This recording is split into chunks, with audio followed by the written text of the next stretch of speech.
Hello and welcome to another rendition of Ricky's Review Retro with your host Undertaker, and this time we'll take a little bit of a different approach since the last time we played a game that I haven't played myself yet, but wanted to get a little bit of attention to, a little bit of light into the Okami Den, since I think it needed a little bit of attention and we solved the issues around that game. Now we're looking at old, not so hidden gem and see does this hold up yet in this time. And we're talking about Kirby's Adventure. So what is Kirby for people who don't know, because this is a pretty old game? Most of us probably know Kirby from a lot of pop culture phenomena, and he has been quite popular as this type of icon, appearing in a lot of Nintendo titles such as the Smash Bros. Series, but also spanned over a couple of spin-off series of different kind, and also appearing now as a regular console title again, of course, on the Nintendo Wii system with the Kirby's Epic Yarn, and also a little bit of a return to the Dreamland, which was maybe a little bit too much of a return, but that's for another day to discuss. So anyhow, this is the first adventure on the main consoles, and it was on the Nintendo system that it happened. It started on the Game Boy, and well, Kirby as a figure is pretty much different from a lot of other platformers at that time, since the story behind Kirby is that they wanted to invent a new type of platformer and created a temporary character which became very popular, and that became Kirby. And after that, I'd say that maybe the game mechanics and such are, well, of course focused on a specific aspect, but mostly the character became very, very popular. So it had like a reversed effect, if you would say it like that. As you start off a game as Kirby and you look at it, you just become so happy. Like the approach that they take with this like childish approach and the cuteness level that is just too damn high makes Kirby game the strength of the Kirby game of what it is. Like, there is nothing as energetic as listening to the intro of Kirby, all the pop songs that come up at the specific right times. It has just that strength that the main Nintendo titles usually have, like Super Mario and Mega Man from this kind of era of the 8-bit and the 16-bit series. And if you combine that with the cuteness level that this game has, I think that the main strength of it has an appeal that, even though the game is like so old by now, like all the way back to 1992, it still adds up to like a complete experience that you cannot really match even today with like the most impressive of techniques. So it is quite timeless in that aspect, that you can feel that happiness just from looking at it, and it really doesn't matter that the game has those years on it. You can still play it just as much and appreciate things without bothering that much about the technology presented in the game. So what is the core mechanic of Kirby? Is it fun to play? Well, basically they wanted to create a really simple platformer, which is often a really good idea, to start off simple and expand on just on a set or a specific set of features that you take to a whole new level.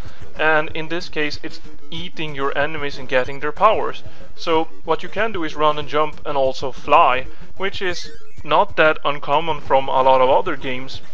Maybe at that time it was a little bit revolutionary to fly though, but at the same time it had the exact same controls, and you had everything borrowed from other titles such as Mario and so on.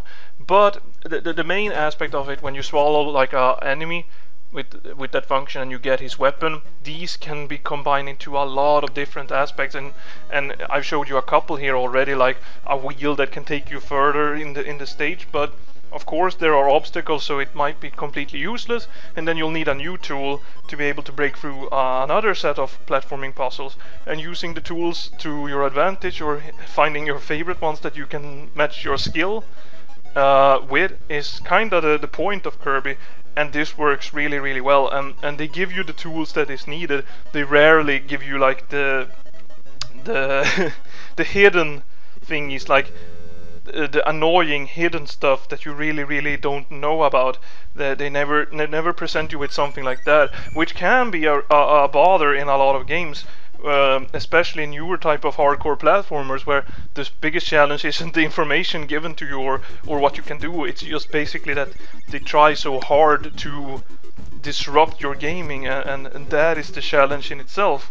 Like, that they never ever wanted here. It is basically simple as can be, and all the information is provided in the game. So that is one strength of the Kirby series that I see, and also a strength of most of the platformers from the Nintendo area at this point. If you look at some other aspects of the game that makes it quite unique, as I told you, the happiness, it comes from the music, it comes from the sound, it comes from this basic graphics and the color schemes that they chose. They could have done it in a lot of different ways. They could have upped it, and as I said, if you look at the Return to the Dreamland that came to the Nintendo Wii and such games, mostly when they do the same thing again and just up it, it really doesn't add anything to the feel, because they already did it. And of course it's not bad, but I still think the original, even today, works just as fine. And like the original representation had so many good ideas that if you change things, and maybe you change something away from something that was working, well, then it looks a lot worse than if you could have just let it go from the start, which in this case I don't see a real big point in doing such a thing. Like, then take it as like Kirby's Epic Yarn, which expands on this concept of doing something really unique, namely the yarn mechanic, which actually adds to the Kirby experience and differs a lot from it. And that in itself is an expansion of a really good core concept and a really good game. Whereas I say that this game has all that it's needed from this time.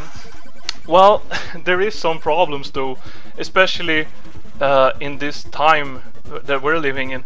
And since Kirby is like celebrating its anniversary at this point, as a character, I'd say that the main problem with a game like this is that the challenges that are really hardcore of this time are presented with justice, and we can't really seem to find things like that in our modern games.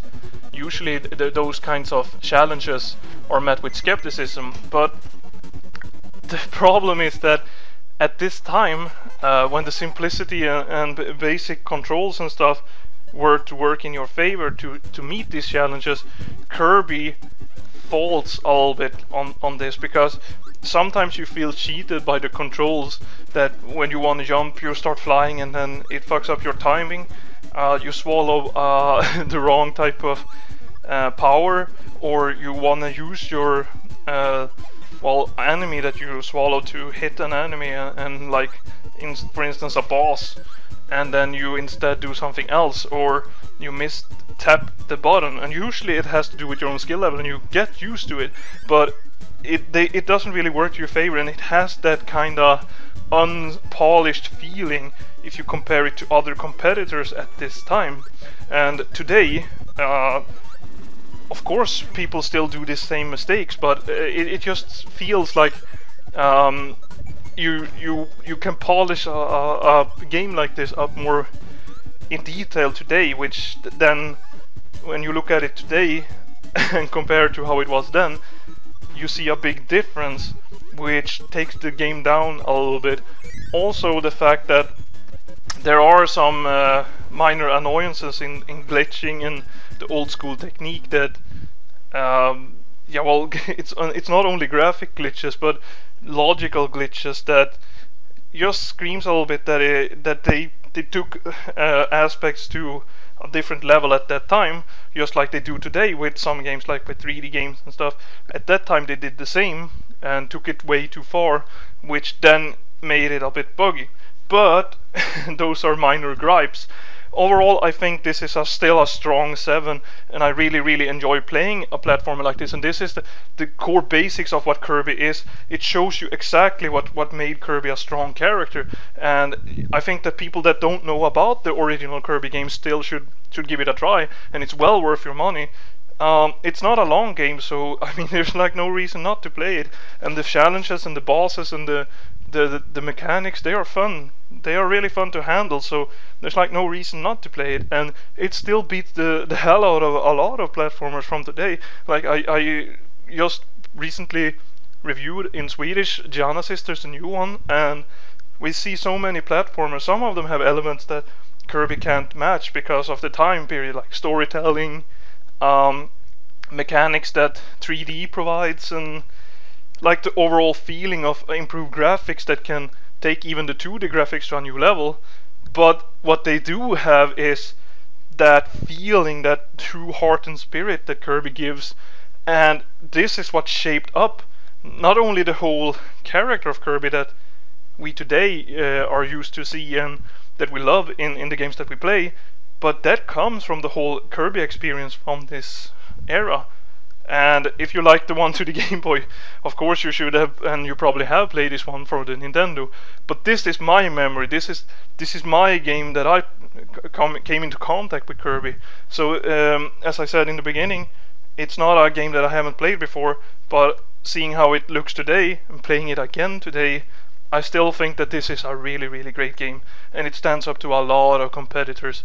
And the aging, like the technique and everything around it, it doesn't sink it down. Even today, when there's like 20 years between it still adds up to the whole experience and becomes a really great game. So give Kirby a try, a strong 7. Next time in Ricky's Retro Review, we're going to look at a hidden gem, a RPG from the NES era, to be exact.